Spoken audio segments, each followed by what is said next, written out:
Welcome back to episode 11 of the Rat Chick Society podcast.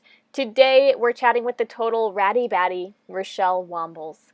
Richelle is a mountain biker, a health, wellness, lifestyle coach with an absolutely rad outlook on life. One of the badass things that I've come to experience with Rad Chicks is that in order to do these sports, you've got to be mentally and physically tough. So I've come to find that all of you girls are super motivated, driven, and determined in a totally unique way. And it was really inspiring to hear Richelle's personal outlook on life, how she got there, and how she translates that into action for her clients. If you're listening to this episode through a podcast app, I just want to remind you real quick that we are now live on YouTube. So if you actually want to see who these Rad Chicks are, head on over to YouTube and hit that subscribe button and you can watch them live. We launched our brand new Radical Rad Chick Society logo tee this week on Instagram. If you missed it, head on over there now to watch the video or just head on over to the website, radchicksociety.com. Grab yourself one. If you like a normal fitted look, just buy it fitted, your normal size. If you like an oversized look, I'm wearing a large in this video. I'm losing my voice. Head on over there, grab yourself one before they're gone.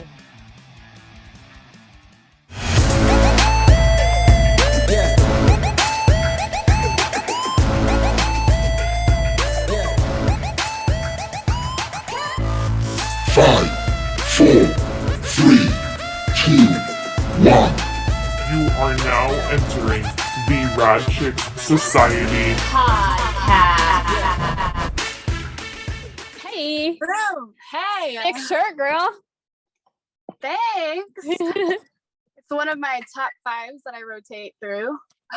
Oh, do you have 5 shirts too? Yeah, basically. I mean, I have a whole closet, but you know. I'm the same exact way. I have like a handful of shirts and I'm like, why even wear anything else? And then when I get sick of them, I modify them like this one. What did I do? Cut the sleeves off, make it a nice tank top. Love it. My mom actually thought this one I modified because the like holes in it. And I was like, no, I bought it. And she was like, you used to buy those holy jeans. And I'd get so mad. And I'm like, yeah, the trend is there with the shirts now. You're like, and now I do it with shirts. Exactly. So this is totally unrelated, but I'm sitting here listening. I was like, oh, I just want to listen to a good song while I'm waiting for you to come on. And I don't know, One Republic, I Lived, like came into my brain. Nice. And so I just like threw it on YouTube. And I'm glad you didn't pop in earlier because I just started bawling my eyes out at this story. So this whole video, it's like totally inspiring and heartbreaking all at the same time. I've never seen the video before. The video is of this kid and they share his story with cystic fibrosis and he's like 15-ish, but it's about like, you know, I lived. So he is a cyclist. He's raised, I think they said over $300,000 for cystic fibrosis. He's plays hockey, like he wakeboards or like he does everything. And it was like, if you haven't seen the video, go watch it. It was a really cool video. It was like really inspiring right before this podcast. And I wanted to put it on because I'm like, felt like it would pump me up, like talking with you and all of the things that you do and your mindset around life. But it made you cry. Well, maybe that's a good thing. I cry at everything. I cry at everything. Same. If it's like a heartbreaking story where I feel like somebody's like, you know, going through something, I'll cry. Right. Always. I totally can relate to that. So don't worry. I cry at the drop of a hat. All the time. My husband always makes fun of me because I'm not necessarily a sensitive person. Like I'm not very like, oh my gosh, are you okay? Like I'm not like that. But I will cry. Like songs and movies and like videos are no, like I don't know. I can't handle it. I feel every emotion. Like I have so much empathy. Right. Oh yeah. Oh. So I'm super excited to talk. Yeah, me too. I'm really excited. I'm in the van. I figured this would be like the safe zone to come do the podcast. So I'm sitting in the van. And I'm in my camper all morning. It's perfect. You were working all morning? Did you say that? Is that what you said? Yeah, I started doing the palette wall yesterday and I saw that in your stories. My cuts aren't really that straight, but you know, it is what it is. So you're building the van out? Yeah, definitely don't need to really change anything. Everything works and everything's great, but the DIYer in me and the creative side is like, I've got to change it all. So it's been a fun project for me, but definitely takes a lot of time, as you can relate, since I watch your videos all the time and get all my inspiration from you. So thanks. So how is the van currently set up? I mean, you don't have to like show, but what does it currently have in it? We bought a 1991 Ford Econoline van, and it's Horizon 190 is the model. So basically it's like an Econoline, but it has an extra bunk up top. So we have so much room and so much walking space. It's got a full kitchen, sink, big fridge. It used to have like a bathroom in the back, and it had like a armoire, like a closet. So the very first trip we went on with it, it was the day after we bought it, for one. And we were like, oh, let's just go to North Carolina. So we packed up the van, and at that point, everything original was still in it, and the toilet was still in the back. But like with our bikes, we didn't have a bike rack for the van yet. So we just like threw them back there. And once we got to North Carolina, I like ripped the toilet out as soon as we parked and like completely changed the back. And then when we got home, I was like, yeah, we got to get rid of this bathroom. Like, we don't really need it. So I took the toilet out. I cut the shower down and made it to like be like just like the bath basin, because it used to have like this huge seat behind it. Not really needed. So I gutted that, took out the closet, and now the back of the van serves as like our mudroom bike area, and it's pretty sick. It turned out really well. So other than that, I'm just kind of keeping everything the same, slapping on some paint, brightening it up, and making it kind of boho-y, masculine-esque. I'm trying to keep it not super girly for Randy, but yeah, we'll see. That's so much fun. That's a loaded van. Yeah, it's really awesome. cool. I mean, they made those vans pretty dialed back in the day. The back in the day family traveler. The greatest thing is the kids can fit too. So we sleep actually on the couch bed, and it's really comfy. And then the kids will sleep up top. And we've already had a couple trips with them, and they love it. They're not crammed in the Nissan Maxima anymore. They're like legit, like walking and can separate, because God knows we need separation on road trips sometimes. So it's definitely worth it, worth every single cent. So we're really pleased about it. Where have you taken it so far? Well, we went to North Carolina, like I said, the day after we bought it. We only ran out of gas once, and that was just a funny story in itself, because we definitely didn't know we had 2 tanks. So we're completely noobs at this. Yeah, so once we figured that out, we weren't stranded and we weren't upset. We didn't buy a lemon, so that was good. So we took it all the way to North Carolina. We went to Asheville, which was really cool because we've never been. Let's talk about that. We checked out. So if you ever go to North Carolina, you've got to check out like Blue Ridge Parkway and Pisgah National Forest. Everybody was telling us to go to all these different places, check out all these different mountains and Cold Mountain, and we decided just to hit up the Blue Ridge Parkway and then Pisgah National Forest, which the mountain biking there was hard. Incredible, but oh my gosh, I was not big climbs. Expecting. Yes, those climbs, but the downhills were worth it. Yeah. But the climbs were definitely punchy, and the terrain was just different than what I'm used to here in Missouri. Just really rooty, and just really the climbs for sure. But the forest was so thick, and the fact that like once you're like riding on the trail and like you look over, and I just saw like through the trees this like green looking like field. And I'm like, how can there be a field up here? Like, we're really high up. There's not just like a pasture of grass. And then I realized it's the trees. It was the treetops of the other like side of the mountain. And that freaked me out. Like, Colorado's different. Like, you can see the mountain going down. It's not as thick, but those forests, North Carolina, it's unreal. So yeah, the whole East Coast, people aren't used to, especially from the Midwest. I used to have family in Chicago, and they'd come to Connecticut and the whole East Coast, because we have so much moisture with the green, right, the rain and the snow all winter, and then our spring is intense. We have it's lush. It's very lush. Right. And I mean, I lived on the East Coast as well for a couple of years. Bounced around from Pittsburgh, Virginia, South Carolina, and then, but I never, like, I wasn't looking, like, I wasn't really into nature. Like, let's just say that my lifestyle then wasn't what it is now. So I never really realized the beauty of the forest when I lived there. I didn't take advantage of it. Let's just say that. So going back and seeing it with these eyes was incredible. Yeah. And the Blue Ridge Parkway is awesome. We've Yeah. driven it. We drove it once. It was in the spring, and we were hoping, I want to say it was April, early April. We were hoping to like camp out, and it ended up being everything was closed. I didn't realize Right. everything was closed, but we at least got to drive the parkway. And then Yeah. there were like some moments where there was dense fog like no other, Yes. and you couldn't see anything. And No. you know, you're on a mountain, the edge of a mountain, on a cliff basically. But And those drops are just straight down. So like Yeah. that nerve through the roof. so we were driving like 1 mile in an hour. Right. Just taking it all in, going Yep. slow. Yeah, it's pretty though. That's awesome. Yeah. Well, other than North Carolina, we've taken them. Let's see, just around Missouri. We've hit up some trails, local trails here, and then recently we just went to Kankakee, Illinois, which is like just this historic little tiny river town that we met.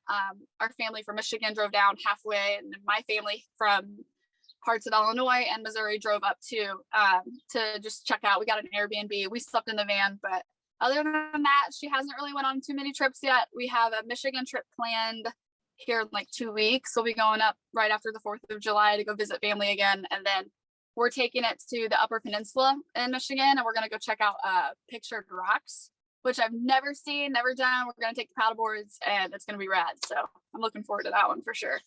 That's awesome.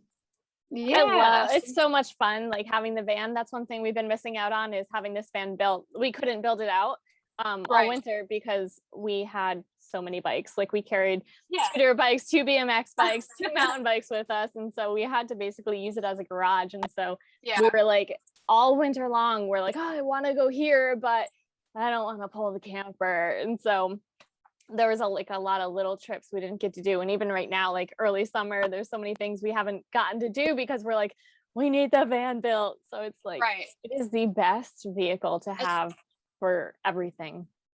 I agree. I totally agree. I mean, it's doable in a car. It's doable otherwise, but not really. Not really. Let me turn this off here. Sorry about that. Here we go. My phone was acting weird. Yeah, the car doesn't really do its job. It gets you there, but it's not the best. Yeah. It's nice to be somewhat comfortable. Like we have, is your shower and everything usable? I'm assuming. We left the shower like nozzle just to like spray off our feet and stuff, and I think I could like fix it to where we can actually shower in the van, but at this point I still gotta do a little bit of work on it, but Yeah. it's usable. So does it have like its own gray tanks and everything already? Yeah. That's cool. Has that. We have LP for the propane and for the fridge, and we have a gas burner, which is super important. We are huge coffee advocates, and that if we have a cowboy coffee maker for like campfires, but in the morning it depends on where we're at, and like if we don't want to start the fire to make the coffee, at least now we can use the burner. So that was definitely a good deal. How do you make your coffee in the van? So we have like this little kettle that is like the campfire kettle. Yep. And then it just the percolator, I guess is what it's called, the proper term. And we just put it on the oven top and it just boils it. I guess now, since we have the electric and everything working, I could just buy a coffee pot, but this works just as well. So my husband always says like that like the coffee pot just he's like, it takes away the whole morning experience. I'm like, you don't even make your coffee. The way that we do it when we were in Costa Rica, I think it's actually, I have one right here. Let me grab it. Okay. I have one hanging. Hold on.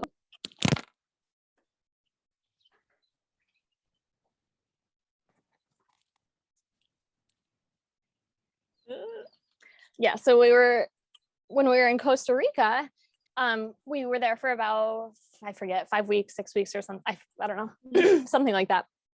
And they make their coffee out of like basically this, like it's just like a straight. All good. We're good. All good.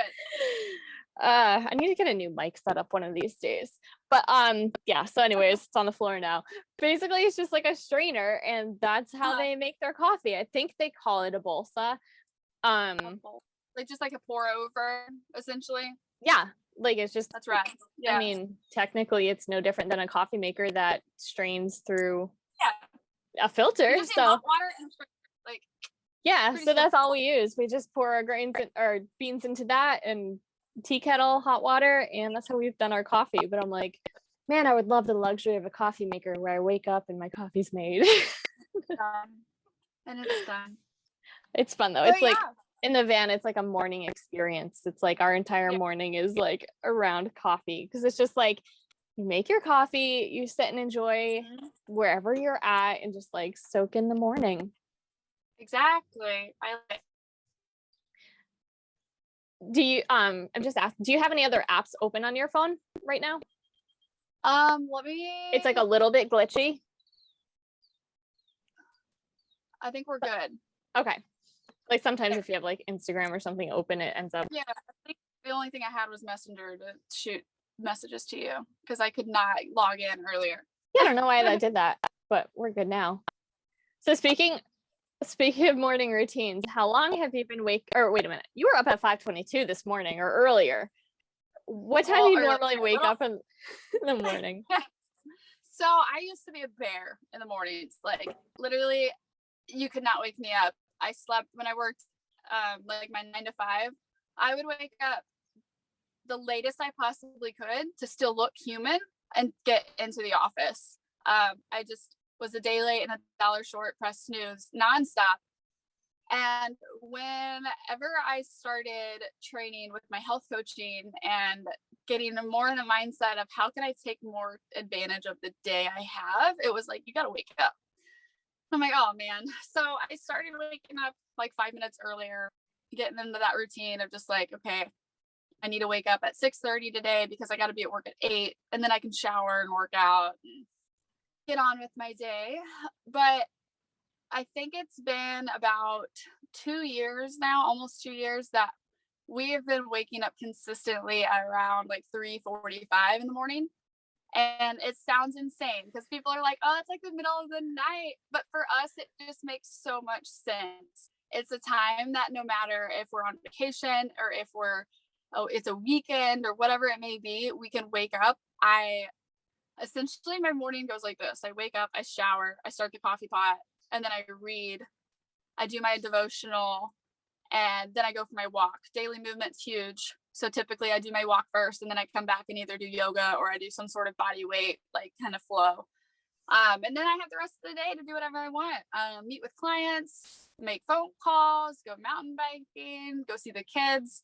It just sets us up so well. Like by 9 a.m., we have our rituals done for the day, and then the rest of the day is ours. So that has been huge, especially for like my emotional energy. I don't think waking up late serves me any purpose. I start to feel guilty now, and it's really strange because I used to just like, no, I'll just sleep. And now it's like, oh my God, I gotta get up. If I don't do my rituals, I'm lost. So it's definitely something that's hard to start, but easy once you get going, if I can say so myself.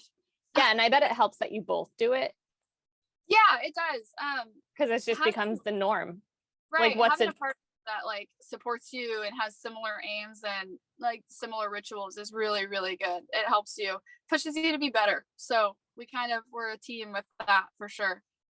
I started doing, I'm not consistent at it, so don't quote me on this, anybody. No, But this winter, I was like kind of a similar thing where when we travel, we just don't have an agenda, and not having an agenda, and for me not being busy is really hard. It's like it's hard on the brain, on the mindset and everything. And so I like wanted to wake up with purpose. And when I'm home, I typically always wake up, do my workout, eat my breakfast, like get on with my day. I have my days planned out. And I wake up naturally pretty early. Like I'd say with the sun. So I naturally wake up at like 5:30. But traveling, it was so dark on like, Right. it's always so dark in the winter and in the mornings and in the camper that, and then when we're in the van, there's almost no reason to get up because I know my husband's not going to get up till Right. 9. And what am I going to do? Like sit around and twiddle my thumbs for hours? So, when this winter I was like, man, I need to like do something. And so I started setting the alarm. Like just got this idea one day. I'm like, I'm just going to get up at 4:30. I'm like, Adam's not going to be up till 9. I'm like, that's like 4.5 hours. I'm doing my math right. Right. I'm like, that's like 4.5 hours to like all that time, all that stuff you can do, like all that energy that you can focus on you and get your mindset right and like have a good day.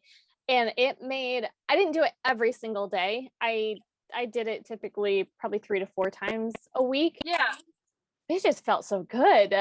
And like you said, like doing it the first time, it's like, oh boy, what am I doing? But then you just do it. Like you don't even give yourself the permission to think about it. It's just like, oh, alarm's off, like let's roll. And I would put all of my stuff out. I don't know if you do this or, let us know, but I'd have everything out, especially because we're in a small area and I didn't want to like disturb my husband. My keys would be hung in a certain spot. My water bottle was ready with my pre-workout. I had my shoes, my socks. Like I just had to get up and it took me less than like 3 minutes to get out the door. I think that that's important, like setting yourself up for success. I'm huge on your future self. So what's one thing that you can do right now for future self? Like what's one thing that you can do? Like I always prep my coffee pot at night before we go to bed. So like I'll fill up the water, I'll put the grinds in it because I know like I just want to press start. I'm zombieing my way into the kitchen anyway to press that start button, and then I go get in the shower. So me trying to make a pot of coffee is just chaos in the morning. So definitely set yourself up for success. I love that you put your clothes out. I don't do that just for the simple fact that like, I guess I should say like I'm lazy and super, super simple, but I'm not lazy. It's weird. Like I don't want to put my clothes out because I know I'm going to change my mind in the morning. Like I'll be like, oh, I need to wear shorts instead of these pants because it's not going to be cold. Or so like I just leave it there. But I definitely think for certain circumstances, like, in the van, I probably need to have my clothes like in a certain spot, especially if the kids are here. Like, you're right. Like, that's a good idea to like make sure I'm not digging through duffel bags and whatnot in the van. So I might pick up that habit for sure here. But I just think that the more you can do for yourself in the moments that like people just completely write off, like the early morning hours, or even just like at night right before bed, those 2 times of the day are so important for your future and then for your emotional energy for the next day and just for your overall like sense of self. Like you just feel better if you're prepared, I think. So what is it that you do just before bed that sets you up? So before bed, I make sure, this is really weird, I make sure the fridge is shut. Like I'm so strange. Like I'll turn off, like if we're watching TV, if we're reading, like I'll turn off all the lights, I'll say goodnight to the cat, and then like I'll go into the kitchen and like make sure the fridge is shut. I make sure the door is shut. I make sure the oven range is like all off, and then I like set my alarm and I go to bed. I'm not one for having phones in the room, but that's my alarm clock. So I turn my do not disturb on, and then I just put my phone on the alarm and set it to the side, and then I'm usually out. It doesn't take me long to go to sleep, but it's super simple. My nighttime routine isn't anything crazy. I get really tired, so I just go right to bed. And that's another thing. I'm the same way. I'm huge on, if you're tired, go to bed. It doesn't matter if it's 4:30 in the afternoon and you have nothing to do that night. Don't sit there and watch Netflix for 4 hours. Like if it's 7:30 and it's a Friday night and you're tired, go to bed. Like I'm telling you, like there's no specific rule on like, oh, 9 o'clock, it's bedtime, or 6 o'clock, it's dinner time. Like this stuff with time like bothers me. So like there's no specific like, before this you can't go to bed, after this you should, or it just I think that it's definitely do it when you feel like it, and don't worry about the designated typical time. You know what I'm saying? Like that I have found that like my body, I feel like I'm very in tune with my body. But I found that my body will level itself out. I'm naturally a morning person, so I fall asleep with ease, and I can easily wake up early. But there's actually, I think it was Saturday or Sunday. Like Saturday, I just wasn't feeling 100%. Right. And Sunday, I didn't wake up till 7:45, and I'm like, holy crap! Like your body will level itself out. And then that night, I was fully like rejuvenated, and I didn't fall asleep till almost 11 o'clock. And I don't stress about it, but it's like you try to do what's best for you to set yourself up for the next day. But at the same time, like your body tends to be able to take care of itself. And when it's tired, it's going to fall asleep. But there are some people, my husband's the complete opposite, where he will be up till 3 o'clock in the morning. Like if, if like he didn't take action to fall asleep. And I'd been telling him for the longest time, I'm like, get off your phone, get off your phone, get off your phone that night. Like, you can't expect to fall asleep at night if you're on your phone. And so between the mental stimulation and the blue light, like whatever it does with your brain, it does something. It's scientifically proven. And he had noticed that, when was he doing it? I'm trying to think if it was like, because he had just gotten injured 5 weeks ago. So he's been laid out for a bit. But I think it may have been before he was injured, he started not going on his phone at night, and he noticed the difference like immediately. Right.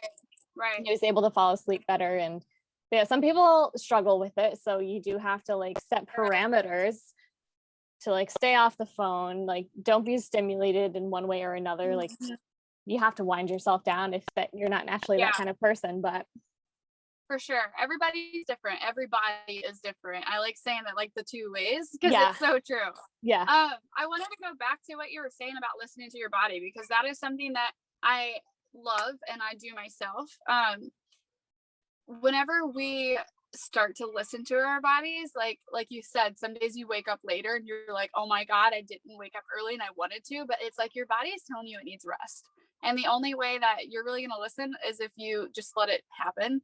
And you're like, all right, I needed the sleep. And then don't feel guilty about it. Like make the decision right then and there. You're going to wake up, your alarm's going off at 4:30 and you're like, man, I just don't feel good today. Yeah, you have to be honest with yourself. Right. Be honest. Make that decision right then and there. I'm going to go back to bed, and then go back to sleep, and then wake up and don't even think about it. Don't think about the fact that, man, I should have woke up earlier. No, don't even go back to that. That was past self. You've already said what you were going to do. You did it. You should congratulate yourself because you did what you said you were going to do. You woke up a little later, and your body's going to thank you for it. It's the same with like food and with, I get a lot of clients that are like, what diet do you do? And I'm like, I don't diet. And they're like, oh, no way. And I'm like, I eat whatever I want. Like, and that's the truth. Like, we go camping a lot. That means a lot of s'mores. Okay. Like it happens, but I'm not going to beat myself up about it. I might limit myself maybe one s'more that night, but just because like I already had 3 the night before, but I'm telling myself right then and there that it's okay to eat this. Like, I'm not going to beat myself up about it later. I'm not going to worry about it because I'm making that decision now. So that, yeah, I'm huge about that with food, especially like, you know what foods to eat, you know what foods not to eat, depending on how you want to feel. If you want to feel really good and light and healthy, you know, you want to probably eat something lighter that day, salad, fruit, whatever it may be, instead of pounding down some cheeseburgers, because you're going to feel sluggish and bogged down. Now, if you're okay with feeling like that afternoon, go for it. Like, if you just want to kind of chill and you want to eat the burger. Like, I'm definitely not one for diets. Like, that's where your nutrition goals and your nutrition goes to die. Like, it literally has the word in it. So, yeah, I'm huge on that, and just listen to your body. I grew up like typical American traditional family household with like biscuits for dinner every night, butter, like the tub of butter on the table, like farmer's daughter to the max. Like, so one thing I learned recently was I struggle with acne, and being 27, I'm like, oh my God, why do I still have this problem? But one thing I've noticed in this past year or so, I've started to listen to my body, and I'm like, what am I eating? What am I doing? What is there? And the 2 things I could think of is, one was alcohol and the other was milk. I still eat a lot of dairy products because I love cheese, and I'm not going to cut that out. But I found that when I don't drink whole milk, and I switched it with almond milk, my skin cleared up really fast. And I was like, all right, this sucks because I love milk, but I'm not going to tell myself I can't have it at all. So I still eat ice cream. I don't buy like dairy free stuff. If somebody cooks something with it, I'm not like, oh, I don't want to eat it. But I just try to limit that, and it like really helped a lot. And the same with alcohol, excess inflammation, completely gone. My acne cleared up with that, and my energy increased with that as well. So that's good.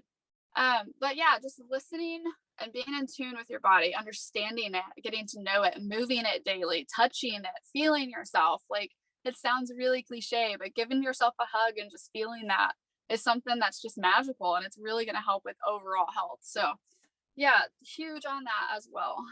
Yeah, I think it really can be as simple as you want it to be. And I try to tell myself that with everything. Like, it's not hard. It's not difficult. It's all simple. Everybody knows what they're supposed to eat.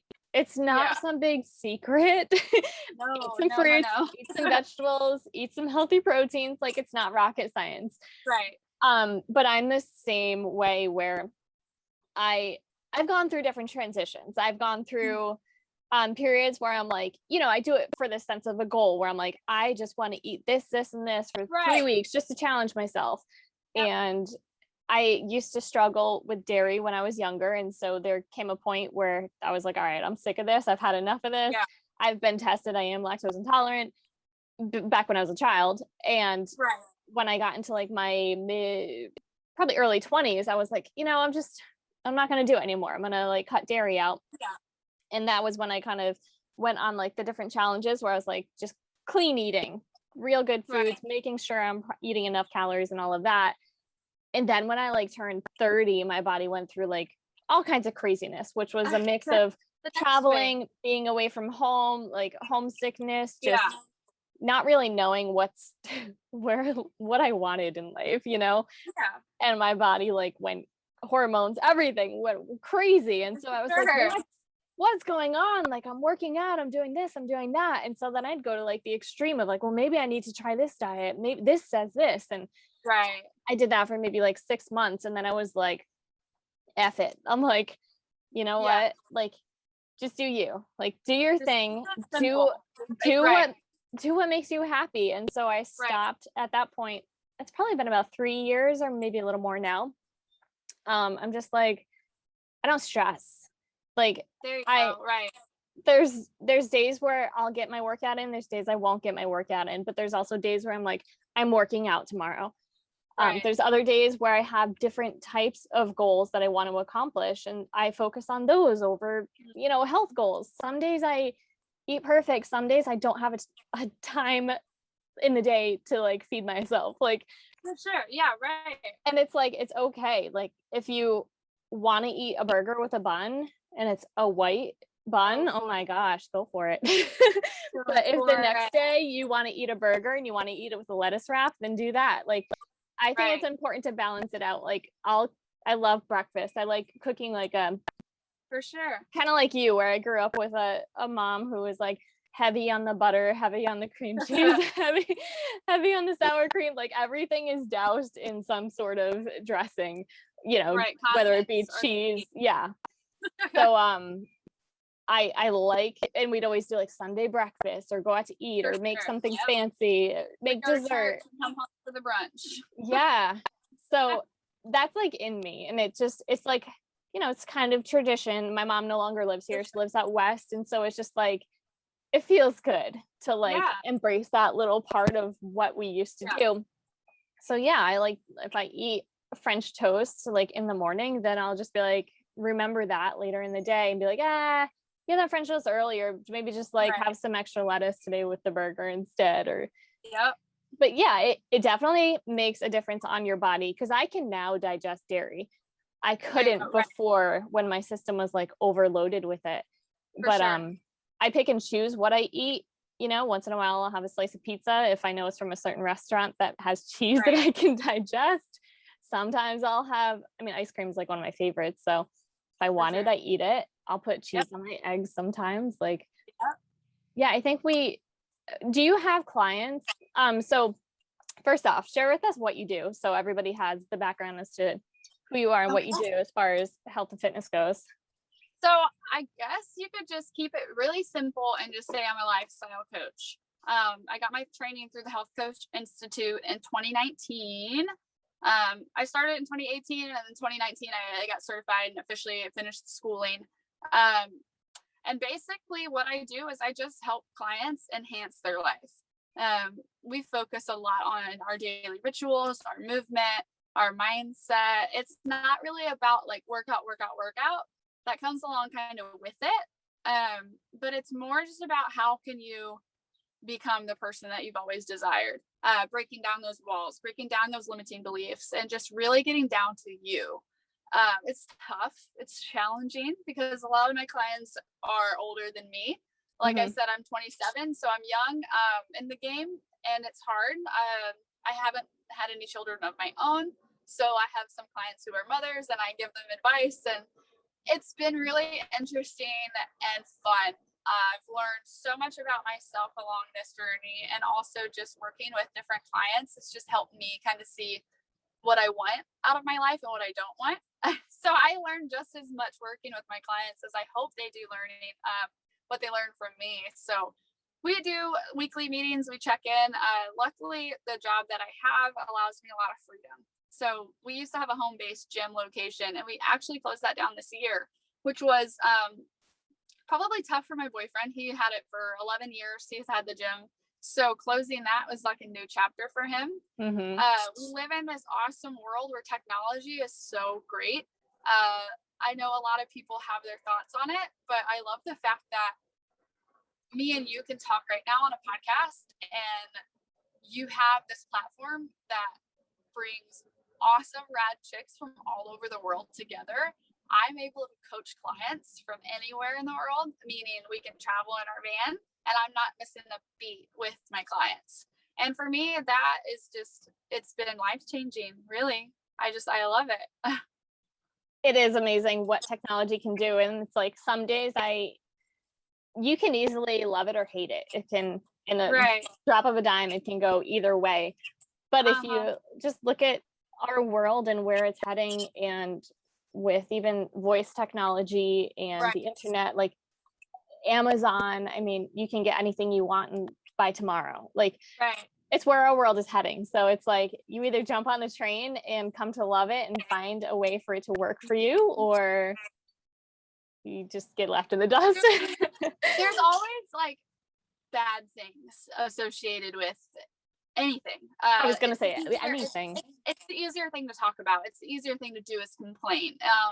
So again, going back to my coaching, that's kind of what I help my clients with, is changing your mindset to seeing the good in any given situation, no matter what it is. And it's crazy because it's like, oh, that's some hippy dippy, like not everything's good all the time. Like you could have lost a loved one, you could get diagnosed with a terminal illness. Like there are some tragic things in life, and I'm not saying that that's not happening out there, but I think there's a lesson to be learned in every single one of those moments, given it be good or bad. And if we can see that, that's when we can make a good change, and that's when we can feel the way we actually want to feel.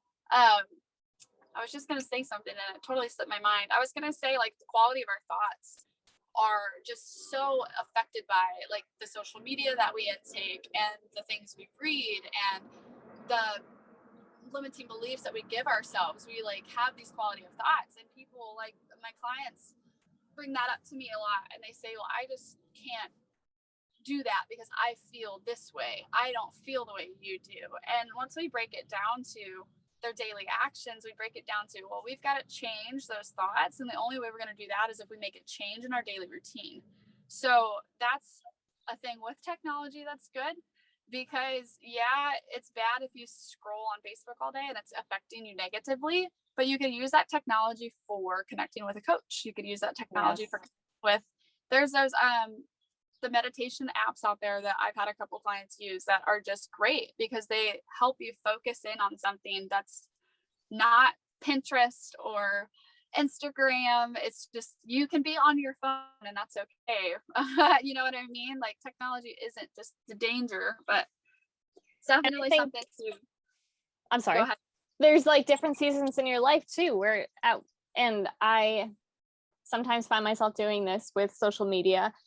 There's different seasons in your life where you have different goals. So it's like you can use Instagram or whatever it may be, whatever social media app for those goals. So maybe there's like a point, I started riding dirt bikes. And so I started following all these dirt bikers, and it was really awesome, really inspiring. And then there's different seasons in my life where I'm really focused on business and marketing, and I want to learn all I can. So it's like my feed is filled with that. And then there's some days where I'm like, man, I just need to be motivated. I need to hear something in a different way. And so I search it out on YouTube and look for those types of videos. And it can have a lot of positive in any aspect. I mean, look at all the people I've gotten to meet through Rat Chicks and all the conversations we've had, and how all of these conversations have gotten to relate to other women. And it's just use it for the good. Like, I wanted to ask before I forget, and this is why I wanted you to explain what you do. So we were talking about nutrition, and how do you help? This is kind of a two-part question. So how do you help people? I know a lot of people are just in their mindset of like, when it comes to diet, especially, of it has to be this way, or no, I can't think of it that way. This is how I have to do it because this is how my body is, whether it be the way their body is physically or the way they think about food. So that's kind of like one part of the question. How do you help them make that breakthrough, and how difficult is it? Because I know it's not easy. And then like the second part, which may be part of the answer, we were talking about future self and your future self. So this is kind of how I go into the nutrition side of my coaching. I am simple. I keep my life simple. I keep my coaching simple. What is one food, just one food, that you want to eliminate from your diet right now? I want to answer this. What is one food I eliminate from my diet? If I were to choose one, it would be bread. There you go. So what kind of bread? All bread, pastas, bread, loaf bread, baguettes, bagels? We'll say loaf bread. So sandwich bread. Yeah, not even that I do it a lot, but sometimes I like a slice for breakfast, but it's not necessary. So start with that. Boom. There you go.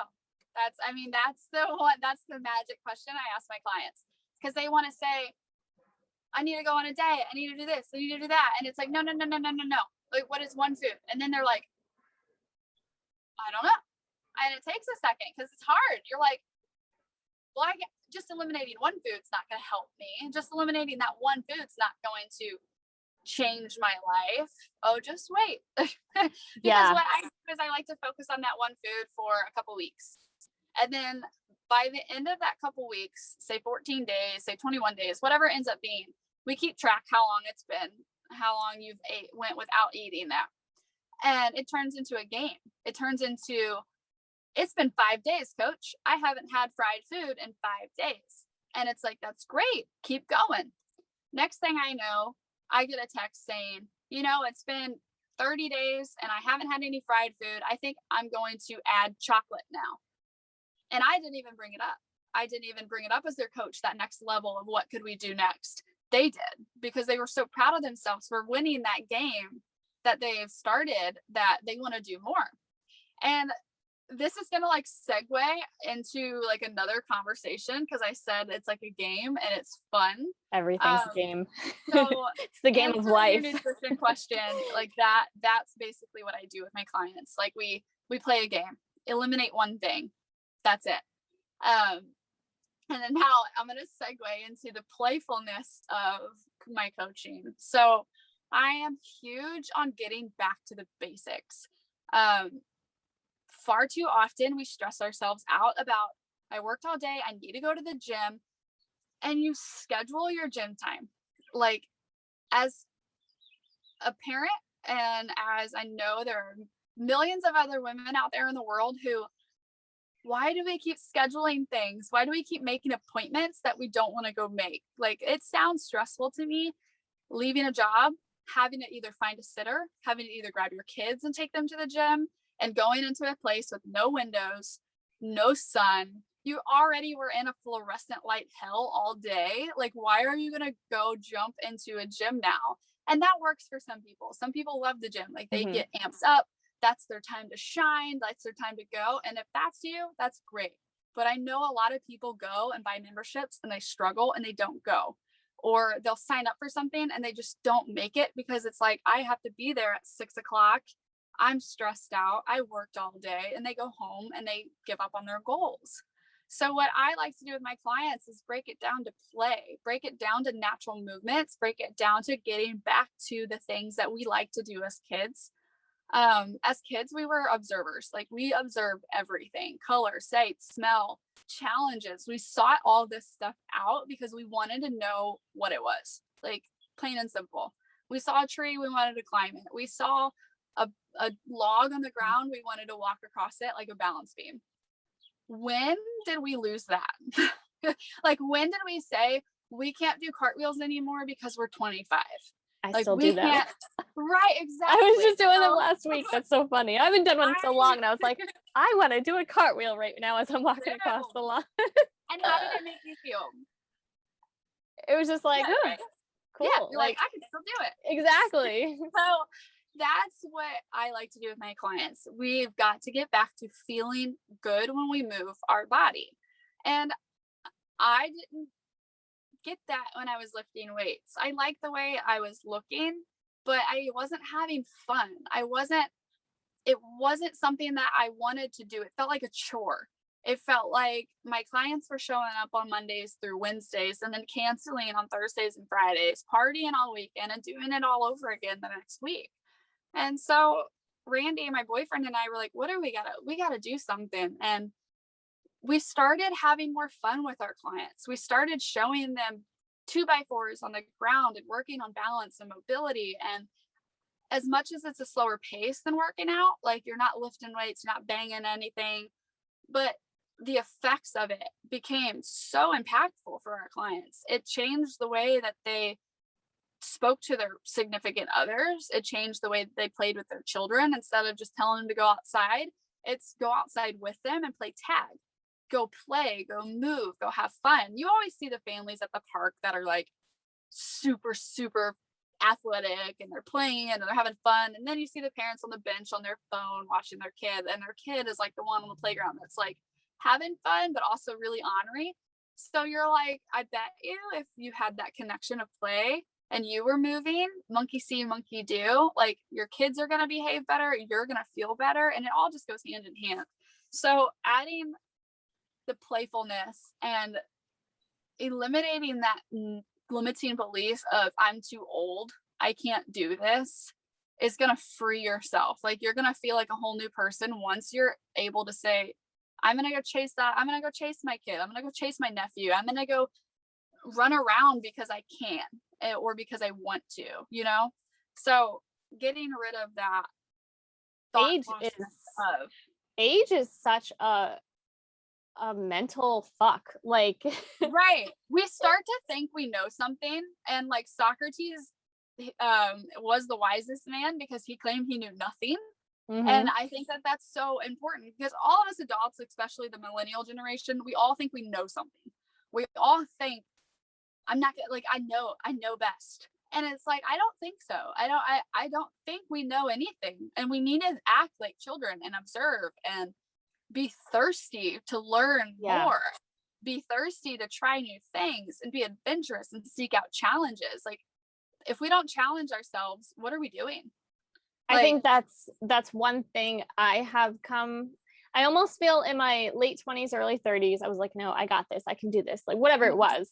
And then as I got a little bit older these last few years, I have become really more intrigued with the way everybody does things. And so I find myself, like, even certain friends that I met in Florida, and I'm like, oh, she's doing this and she's doing this with her time, and she's like, whatever it may be, like, whether it's something they're doing financially, something they're doing for fun, like, and that's why I love doing this podcast, because I'm like, well, how do you do it? Like, what makes how do you think of it? How do you act on it? How do you overcome it? How is it not even a thought for you? Like, whether it's riding a bike and you're like, oh, I don't know, I just have fun, I just do it, it's like, okay, so how can I apply that to my life? And it's really cool to start to observe, like you said, if Sure. we get back into the kind of like a more childish mindset and observe. I was even just saying the other day,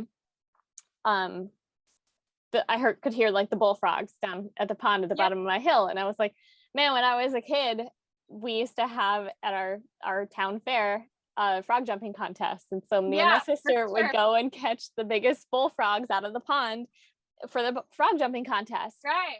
And I'm like, I don't want to touch a bullfrog now, like ew. But it's like, yeah, like at what point do we hit this point of like we no longer play, we no longer explore, like we think we know everything because we've done this, we've done that. And I find that even with traveling, where sometimes it just becomes old and mundane. I'm like, well, I've been here, I've been there, I've seen this, I've seen that, I've done that, I've done the most amazing things ever. And it's just like, well, why can't you keep doing the most amazing things? Why can't you treat every day? I forget who said this. Jay, oh, what is his name? He's an Indian. Jay Shetty. Yeah. Jay Shetty. Yeah. I think it was him who said something like, well, why is it because you've done something in the past that you can no longer enjoy it in the future? Like, why don't you just go into every single day, every single experience as if it's the first time with fresh you can never eyes? experience something twice, or something the same. Like Yeah. it's, even if you drive the same route every day to work, it's not the same. You can make it the same. Your adult mind makes it the same because you just see the highway, but you didn't see that dog in the window. You didn't see that car wave at you today. You didn't see that little girl in the back seat trying to, like, our kids count waves. Like they wave at everybody. And it's like, you didn't see those kids in that car waving at you. You didn't see whatever it might have been, that bird flying or that sunrise. Like you weren't paying attention. You were closed, like, because you thought you already knew it. And it's like, lose that limiting belief and like your world opens up to a whole new like dimension. It's so awesome. So you had mentioned to me just yesterday in our chat back and forth that when you were younger, you like kind of partied more and whatnot. So how did you like find a transition within yourself? So let's see. And when? I have like a really long like story, but I like stories. Let's summarize this up. I grew up in a really small town. I graduated with a class of like 113, I think. Don't quote me, friends, if you're watching. I don't know. It was small, okay? And I think in that town, like if you grow up in a small town, you age like so much faster. Like you're always wanting to be ahead of where you are. You're trying to just grow up too fast. So when I was 18, I was basically like 21. So I partied a lot, and then I just didn't feel right, like being in that hometown. I wanted to get away. I wanted to move. I wanted to not be stuck. So I moved out to the East Coast and lived with my brother around him for a while, and kind of still partied. I was working. I was going to school, but I kind of was still in the party scene. And then it wasn't really until 2016 I started to really like just drink, and I was depressed. And I think it goes hand in hand. The more depressed you are, the more you drink. Even though I was still outgoing and I was still going out to events and everything, I wasn't feeling like myself. And so I would drink more. And it was like I was getting in this vicious cycle of looking in the mirror and not liking what I was seeing. And it wasn't until 2019 when I was doing my health coaching and I was like, man, I can't be a health coach and be a partier. Like that doesn't make sense. Like I can't be going out to the bars and trying to help my clients. Like maybe some coaches can do it and maybe it works. That's great. But for me, I was like, I think I'm being a little bit of a hypocrite. So I kind of really started to dig deep and ask, why am I drinking so much? Why am I going out so much? What am I doing? And I was interject you really quick. What made you want to be a health coach with that type of lifestyle? Yeah. I've always been interested in it. Like I've always wanted to be the person I knew I could be. I didn't really play sports in high school. I did dance the first 2 years, freshman and sophomore year. I was on the dance team. But I was just too intimidated by the chicks and by the school to do sports. And I worked and I was worried about money. And so I did that, but I was always interested in health. Like I was always interested in what makes certain people look the way they do, what makes certain people feel the way they do, and why. Like so that was like huge for me. And when I was going to college, I was going to go into nursing because it was kind of what I wanted to do in a way, but then also like pressured by my family, like you can make good money, you can help people. So I eventually said no to that. But what really did it for me was I moved from Pennsylvania down to South Carolina for a little bit. And I met this girl who was just like, she ate really healthy. She just like glowed. We worked together at this restaurant and she just was really nice, really cool. She didn't drink. She ate healthy. She like went like surfing down in like southern South Carolina. And she was just really cool. And I was like, I really like this girl. Like, what can I learn from her? So I started eating better. I didn't drink as much then. I got into a relationship and we ended up moving to Virginia. And then that's whenever I started really getting into health and I wanted to grow my own food and I wanted to have kind of like a little homestead and I wanted to do all of these wonderful farming things. And then I moved from Virginia to Colorado and that's when it really hit. Like that was in 2014 to 2015. That's when for me, when I saw Boulder and I worked on a farm out there, I was like, all right, this is who I am. I grew up on a farm, not with like chickens. My dad's corn and soybean farmer. So like, but I grew up with that like mentality of farming. And I'm like, this is me. Like when I partied, that wasn't me. Like, this is me. Like, I like this. I want to have this, whatever that was in Colorado. Well, life happens. Then I moved again and I moved back to my home state, Illinois. And I ended that relationship because things got rocky and it was toxic, turning bad. And I started drinking again. Lost that side of me, that health side. I lost that grow your own. I lost that spark. I just let my light kind of start to dim. I started drinking more. I found a boy. We got in a relationship based off of the partying, and that's never good. So that was like 2016 whenever I started drinking again. Like I said, I really started partying. I had the relationship that supported that lifestyle, and it is the environment that you're in. If you put yourself in different environments, you're going to adapt and act differently, no matter, even if it is against who you are on the inside. It's hard to break out of that. Like, then I wanted something more in that relationship. So then I started seeking in myself. And that's when I decided to go into the health coaching, because I was like, maybe this will spark it again for me. Maybe this is what I need to do. So I started the schooling. And as I started the schooling, that's whenever it started to, like, my gears were turning again. Like, what am I doing? This isn't the life that I want to live. This isn't the person that I see myself with in the future. This is not me. The health side, the woke side of me was begging to come back out. And that's whenever I was like, wash my hands of that relationship, start over again. And with that was like an awakening of, I met my boyfriend Randy through it.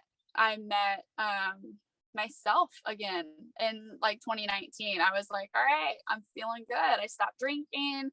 It opened up opportunities with my coaching. I got happy again. I just feel good. I started to just do what I wanted and be who I wanted to be, and it's working really great. So my long kind of wrapped up story was just depression. I wasn't living my truth, and it caused me to drink a lot. So I had to start living my truth, and with that, here I am. That's pretty awesome. I didn't realize that you'd like gotten back into it so recently. Yeah, like 2019, it was a big year for me. That was definitely like a rebirthing of, all right, stop playing games. Like, you're wasting time. You're wasting precious time. So yeah, it was cool to kind of get back to me. You can tell, like, I love that about social media, because you can tell by your pictures and like your timeline. And sometimes it's really embarrassing because you go back and you're like, who the F is that person? Like, what are you doing? But for me, it's really funny because, like, when I look back at like 2015 me, we look a lot alike. Like, my hair is the exact same. It's natural. Like, I don't dye it. I didn't dye it then. I put pink in it the other day, but like, it washed out. Like, I gotta tell you about this shampoo in a second. Don't let me forget. because I think you might like it for that pink. But when I look at pictures of me in Colorado when I wasn't drinking and I was doing all the things like I wanted to do and taking care of my body and taking care of like animals, I looked happy. And then it was like the progression went to that dark, like I drank a lot and you could tell. And then now I'm back, like I'm me, and you can see it. Like I feel like I try to be as authentic on social media as I am in real life. Like I don't really try to hide anything. Like there's nothing that like is different really. I feel the same way. Like I'm like I feel like I have nothing to hide. Certain things I won't share just because like I am married and you know whatever. Maybe he's not comfortable with certain things. But me, I would literally share everything about everything because everybody's going through the same things. Like why do we have to be so secret? Even like finances. I don't talk about finances because I mean, like I said, I'm in a relationship. But if I were on my own, I would tell you everything that's like everything I had going on because I think we're all trying to better ourselves in one way or another. And there's nothing to hide in my opinion. I'm not I respect everybody in their what they share. Like I'm huge on truth. Like I'm huge on it. Like it wasn't until I started telling the truth that like my life really changed. Like that was insane. And it's really hard. Like coming into a relationship, you know, you lie. And it was like, I'm not going to lie to him. I'm not going to lie to myself. I'm not going to lie to anybody anymore, no matter who it hurts or what it does. And that has been so crazy, like telling the truth. And that means being yourself on social media. That means like anywhere you go, standing up for your beliefs. Like that is truth. And it is hard. Like I loved to lie back in the day. Like I loved it. I got away with it. Sorry, boss, I'm late. Traffic. No, you were hungover. And it's like, you're lying. And your life becomes so much easier when you don't have to keep up with your lies. Like, or even keep up with trying to be a certain somebody. Right. Wait. I think it's like important. I said trying to be a certain somebody. Yeah. Trying to make your life look a certain way or whatever it may be. Oh, it's like exhausting. It's just exhausting. It's easier to just be honest of like whatever it may be. I mean, I'm not saying negative, like talking about all the negatives. Nothing's perfect every day, but you can be moving towards something. Like you can not love where you're at, but be okay with it and happy with it, but still want more. And I feel like you can't complain if you're not seeking an action to change it. Like I'm all for like speak your mind, but if you're going to complain about something, you better have an alternative to why you're complaining. Like you better have like a backup. Like I don't like this, but I'm actively doing this to change it. And it's like, oh, okay, like I can actually talk to you now about it because it's not gonna like bring me down and make me feel it's uplifting. You're doing something about it. And I'm like, okay, cool. All right, let's talk.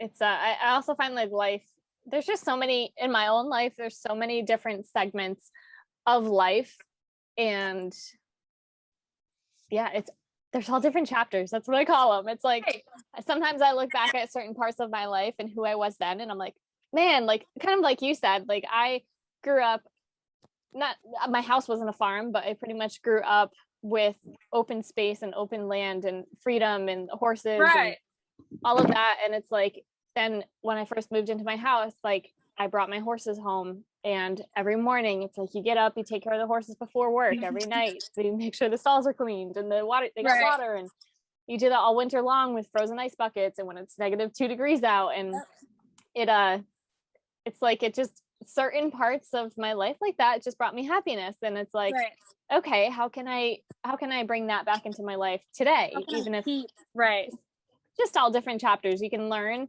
what you want, what you don't want, who you were, who you don't want to be, who you want to become. I think it's really important to like constantly, I don't want to say constantly reevaluate it because you don't want to stress yourself out about it, but be aware of where you're heading in a way. Check in. Like I'm huge on emotional energy check-ins. And that's another thing I do with my clients every single day. Like as soon as they wake up, I have my clients text me a number, and it's usually 0 to 3. And it's your emotional energy for that moment in the morning. So like, it's not really a check-in for me as their coach. It's a check-in for themselves. So it's the accountability of sending me, okay, you're feeling like a 2 today. And it's like, that's great. And then I text and I say, what makes today a 2?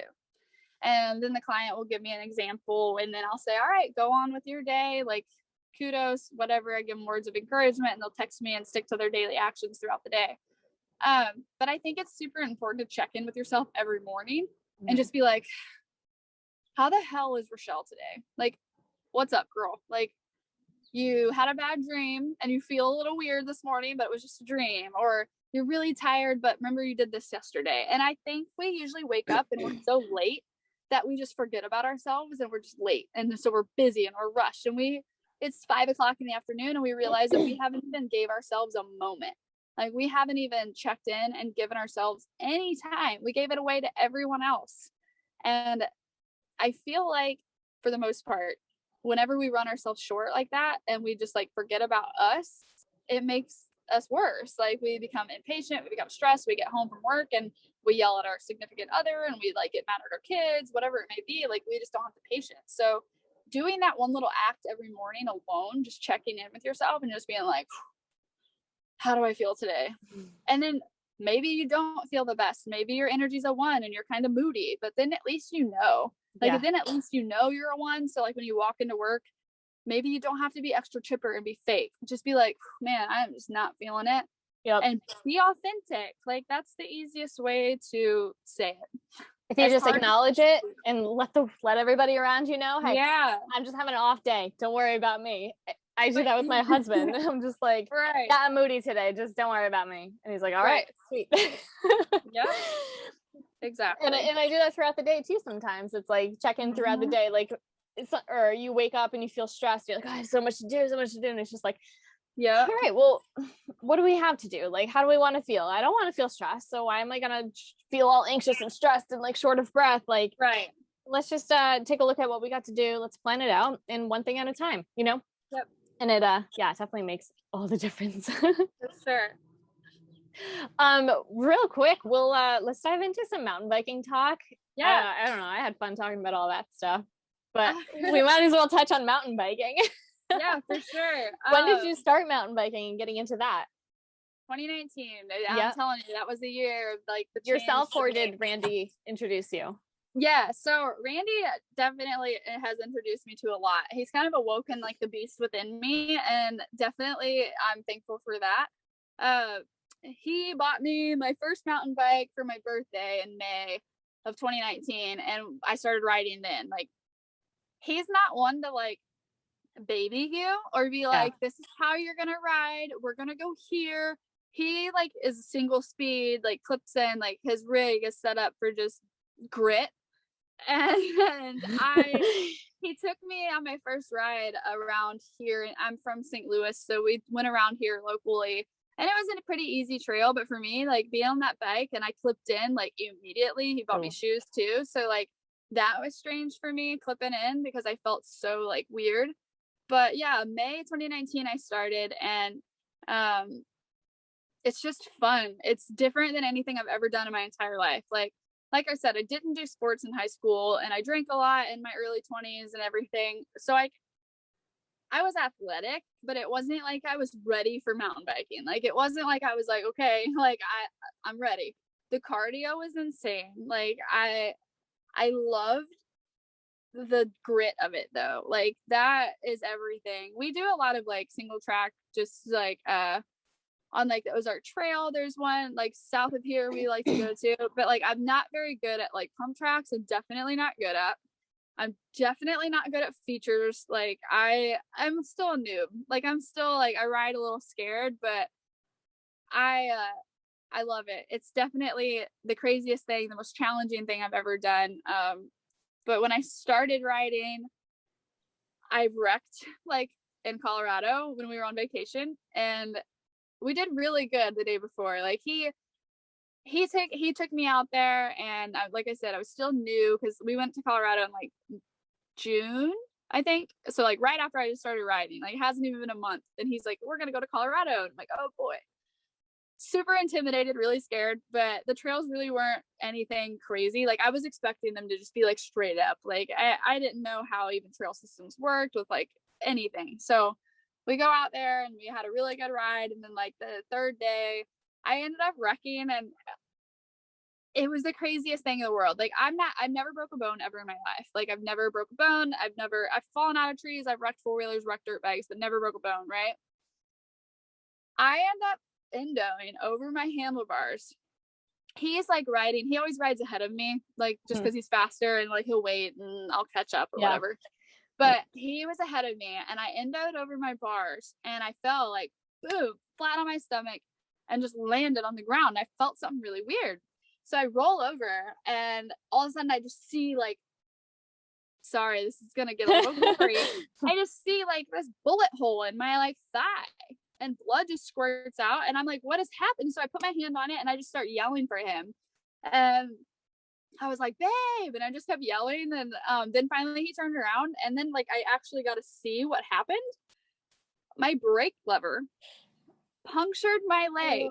Like my handlebars turned so much when I ended, like the end of my handlebars, my end cap hit me in like my hip flexor, and then I guess that brake lever just like found the perfect spot and just punctured me right in the thigh. So he comes up and I'm like green and I go into like medical mode. I'm like, I need a tourniquet, and like we're already 2 miles in this ride. And I find my like helmet bag in my camel pack because I just bought this helmet, so it came with that like bag. And I just threw it in there in case I needed it. And I wrapped that around my leg. And then we had to walk this thing out. Like he went ahead of me to go get the car. And I'm like struggling to carry my bike out of the woods. We're already 2 miles in this single track, like alone. I have a puncture in my leg, but it's not bleeding anymore. And we get to the car and I like finally look at it and I'm just like, what? I don't even know how this happened. So that was like my very first like mountain bike spill experience. And it was insane. Like we ended up going to CVS and I got like stuff to butterfly like stitch it, and I just like sutured it up and it was fine. And we walked around that night because again, huge on movement is medicine, and it is. My leg hurts so bad, but I needed to walk to like keep it like moving. Yeah. So that was luckily our second to last day there, and it was just insane. But I'm not scared to get back on the bike. Like it wasn't like I was scared at that point. It was just like I can't do that again. I got to get better. Yeah. So learn from it. Forced me to like ride smarter. And I'm still not the best. I ended up wrecking again, like in Bentonville, Arkansas. Like, oh my gosh. Like, have you been there yet? No, but I hear it's amazing. We keep talking about. It's incredible. There's trails everywhere, but like it is like it's touristy. Like there's a lot of people there all the time. It's not like I like to be like out there. I think more like I like cross country riding a lot. But Bentonville's fun because like there is just so much. Like every sidewalk, there's just like trails and ramps and like features. I love that. It's just a lot of fun. But like I thought I could jump my bike for some reason, and these boys, like these little boys, were in front of us, and they're like, "Oh, this one's really fun. The jumps are great." And I'm like, "Oh, I'm fine." And so I'm pedaling, I'm going, and I like ramp the tabletop and just completely endo, like front tire right in the dirt. Randy was right behind me. Thank God he did not have a GoPro on because like how embarrassing. I flip endo, like knock myself out for half a second. Next thing I know, like I'm laying there and I look up and Randy is like right there and I'm like, I'm fine. I'm like, I'm good. Let's keep riding. And he was like, look at you. Like, look at my leg was all bruised. My shoulder, like I have like this weird like scar now. Like this circle because like I like skidded, I guess, on the like dirt. And I'm like, oh my gosh. So it's a learning as you go kind of a thing. It is. And there's definitely like some skills I've been learning. For the longest time, I had zero desire to do anything other than pedal my bike. Right. I'm fine with downhilling if it was just a flowy trail. I'm like, for sure, I don't need to catch air. Like, I'm like, I just want to ride. And for me, like kind of like you said, where's the grit? It's like it's hard cardiovascular wise, and I struggle. It's probably my hardest struggle that I have is my cardiovascular endurance. But you just go out and you pedal and you're like, I want to do it in this time, or I want to beat this Strava record. And that's what it was for me for the longest time. And then after I started riding a dirt bike, I was like, all right, like my mountain bike, obviously I can't even think, it's over close to 200 pounds lighter, so like my mountain bike started to feel like nothing, and riding that got so much easier after riding my dirt bike. But then I was like, oh, I think I can jump a little, like I think I got this, like So yeah, I totally hear you where it's like, yeah, I'm just gonna pedal and like For sure. get confident, and then but little by little, like you'll start to feel it, you'll start to feel better, you'll Yeah. see yourself going down hills or rocks or little drop offs that you couldn't do before. Right. But there is like, technique to it. And sometimes I For watch sure. these little kids, especially these boys, Oh man, they're just like, they're just born with it. go Like for it. I'm like, you're 2 years old and you're sitting here trying to do a wheelie. Like I wasn't trying to do For sure. that when I No. started riding. It's insane. It's incredible. Like, I definitely think you should ride with somebody who's like better than you. Like, just because A hair it will better, force though. you. A hair, yeah, like a Like, hair better. Because when I Like- ride with my husband, he's so far ahead of me that I Oh. never get to even see what lines he takes. I can't catch That's up with for him. sure. Okay, yeah, you're right. But you ride with like a Because girl. Randy will be long gone. Like, I don't know what Yeah. line he does. I don't know what he does. But it definitely forces me to be a better rider because I want to catch up to him one day. Like, and I know I Yes. never will. There's like no way possible that I ever will. But I learned a lot in 2019 with riding, and then 2020 I actually did my first race. Luckily, we got in September last year. We got to do the Ozark One-Eyed Dog 100, which was he did the 100-mile race. I was not ready for that yet. No way, absolutely not. I ended up doing the 24, and what's funny is we've done this trail a lot. Like, it's this loop. It's like a little over 11-mile loop around this lake, and I had to do it twice for my race. So I've been there, I've raced it. It's hard. It's a punchy little loop. Like, it's around the lake, but there's some steep climbs. There's a rock garden. Like, this, it's no joke. It's sneaky. I like to call it the sneaky trail because, like, you think, oh, it'll be fine, but it's not. So I've done that trail. I rode it. I 2-lapped it like 2 weeks before the race, and I think I did it in under 3 hours. And it was like, oh my God, like, you killed it. I'm gonna do great for my first mountain bike race. And I was so pumped.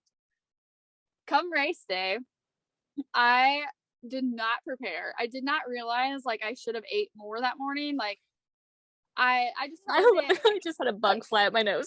Oh no, that's the worst. Oh my gosh, literally right at my nose. Sorry. I feel like they Sorry. just like go for it. Like, they just go right up it. It happens. That's what to me it just all the did. time. I saw it flying around and then sorry. No, but like, yeah, I wasn't ready for the race. I definitely he left super early for his because the 100-milers started before everyone given the time that it needed to take. So like, I was kind of on my own, and the kids were with me, and they were kind of like our pit crew for the day. It was really cool, but I didn't really eat. Like, so I like ate a little bit. So then I started the race, and I knew as soon as I started, I was like in over my head. Like, I pulled over for one as soon as the race started, like, because I felt people behind me, and we finally got down the hill. And so I like pulled over to let people pass, but then like 8 people passed me, and I'm like, oh no. And the race was going. I was doing really good. There was a rider in front of me. She fell a handful of times, and like I wanted to almost like stop to help her, and I was like, I gotta keep going.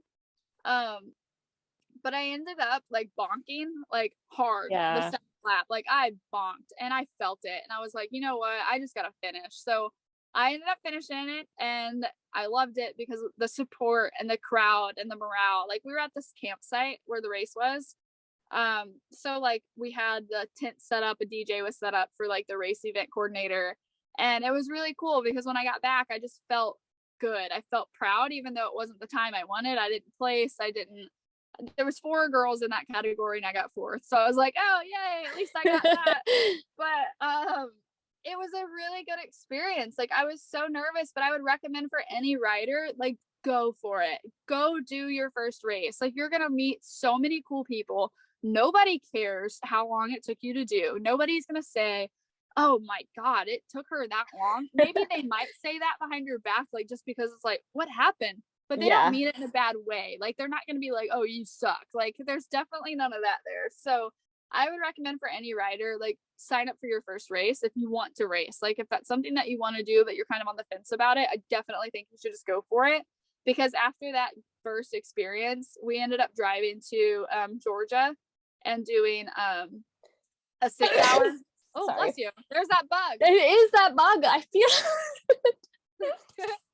Yeah, but no, we drove to Georgia and ended up doing a 6-hour mountain bike race, and I haven't done a timed race like that yet, so it was really cool. And we'd never been to this track, like, we've never been to Georgia together, so we took the kids down there, set up. It was really fun. It was the Dirty Spokes race tour down there. They do like foot races and mountain bike races. I know. Wait. I'm trying not to sneeze. But the Dirty Spokes is cool. It was 6-hour mountain bike race. Randy did really good. I ended up taking, I got second place that day. So like my second race I ever did, I ended up placing second, and I did 5 laps within the 6-hour like time period. So I was super proud. And it's just something that, like I said, 5 laps within a 6-hour time period. Yeah. 6 So hours of riding. Yeah, 6 Holy hours. crap, It girlfriend. was so cool. I loved it. How do you do that? I don't know. It was cool, and that's what I'm saying about the grit. Like there's something about like these like the cross country or the longer races that like I love. Like I'm not really for like the quick. I don't want to like, I'm not about trying to be like the super fastest. Like I don't know. You're like, I want to be in there for the long haul. Yeah, the longer races I'm definitely interested in, like the endurance part of it and like the grit. And like that's why I wanted to do the 100 miler this year, but I think I'm gonna do the 50 because where they do the Ozark One-Eyed Dog is like in the middle of nowhere in like southern Missouri, and that's like hillbilly-ish and like hills and like just crazy, like in the middle of nowhere. So I don't think I'm ready for the 100 miles yet, especially since I've seen the trail that they do. And it's like, there's no way. Like there's a section that it's called the 3 bitches because the hills are just like up, down, 3 of them. And I'm like, you got to do that twice. I'm like, man, I think I'm going to try the 50 miler this year, but I like the long and it for the long haul. It's kind of, I like that. I've never done anything like it. And it challenges me and makes me be a strong, like it makes me feel good. It makes like me a conqueror. Yeah, like I love it. So definitely we have races signed up this year. I'm happy that like COVID is passed because everything's getting back to normal and we're able to race and everybody's able to meet and not be so isolated. But in July we have we're gonna do a 8-mile trail run on Saturday, and then we have a 3-hour mountain bike race on Sunday that weekend. So that'll be a fun. You're a badass. Weekend. Yeah, we're gonna try it. So we have that, and then the Ozark One-Eyed Dog 100 in September, and then we'll probably fill in a couple races in between. But like, I guess for me, it's not really about like the races. Like they're fun, but like we just really like to ride. Like there's just so many opportunities and so many chances and trails everywhere we go. Like it's just about seeing it and trying it and just riding. Like I just love being on the bike in the woods. It's fun. It is fun. There's so many amazing places to ride all across the country too. Yeah, it's cool. It's definitely, it's a great way to see the world is on your bike. I mean, it really is so true. Well, that's awesome. Sweet. Well, yeah. I guess we can wrap it up on that note. Yeah, for sure. That was so much fun. And it's so cool to hear more about you, your mindset, and connect with like totally like-minded girls. Yeah, we have so much in common. It's insane. Like we're DIYers, we're creative, we like to ride, we're just kind of sporty rad chicks, and I love it. And I love that you help so many other rad chicks connect. I listened to your podcast. It was in 2019. I was training for our half marathon, and I started listening. I was like, I want to listen to a podcast that's like cool, but then it's not, I don't really care about the dudes. Like I'm tired of hearing about the dudes. Like as much as I love any success story, I was like, I want to connect with other chicks like me. There's got to be other chicks out there. And then I saw Rad Chick Society, and I was like, what is this? So I clicked on your very first episode, which was with Courtney Lemons, and we actually hung out for the first time like a couple weeks ago, me and Courtney. We live almost in the same area. Yeah, you guys are both in St. Louis. Right. So we hung out, we hung out finally because I messaged her like in 2019, and we've been trying to meet ever since. And then we were both like, we got to stop being procrastinators and just hang out. So we set a date and we met, and it was amazing. She is so cool, and we wouldn't have met or known each other at all if it wasn't for Rad Chick. So thank you. So I listened to that first podcast, and then I listened to, was it Christina Salmon? Christina? I listened to that one, and I was just in love. And that's when I started following you. And that's when I started like really getting into the Rad Chick Society and like to hashtagging and helping, because I think it's so important. And I love it. I love that you have established this and that you're doing this, because I just think it's so beneficial for a lot of women. And a lot of people just in general, like kids growing up, this is something for them to be a part of. So thank you. Kudos to you, Well, Jess. thank you. That was one thing that I recognized myself. I mean, I love riding, but it's a huge part of my life, but it's not my life. I'm not obsessed with racing. I'm not obsessed with technique. Like, it's all about the fun. It's all about like the good times that it brings and the people that it connects you with. And I learned for myself, when I did start riding, that all of these chicks were really cool. Like, there's people like you who are into fitness. There's like, you do a whole lot of macrame, and you have your macrame store and you're business oriented and you're goal oriented. It's like the one way I can slow down is the macrame. Like, I'm always on the go. So I feel like the macrame, I was like, you know what? How can I tap into my creativity side, but like slow the fuck down? Like, you're always on the move. So I'm like, macrame, boom. And then it's been great. I'll make sure to link your store below in the notes. But yeah, I noticed that like all these girls were like so many different aspects to them that wasn't just riding.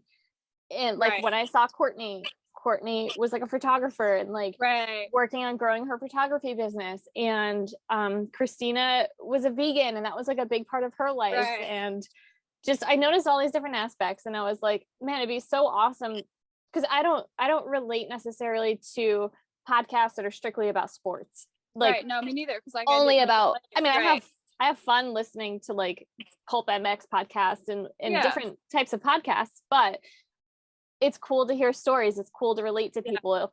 It's cool to be like, oh my gosh, I want to meet this girl. Like, let me go follow her now, because now I've heard her story. I know who she is. She's really cool. Like, I didn't know that's who she was. And so I don't know. For me, it's fun. I hope it clearly, I mean, it worked for you.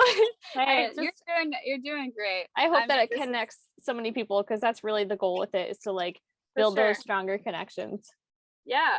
I guess if I can go out with one last thing, if I can give a piece of advice for anyone listening or just kind of just needing something to hear, my advice would be is to just get disciplined with one thing daily. Like, it's all about what you do daily, your daily actions. I like to call them daily rituals, because it's more impactful than a habit. A habit is something that you can just break and lose, but it's really essentially establishing a ritual, something that you can do and something that you believe so wholeheartedly in that you won't miss it.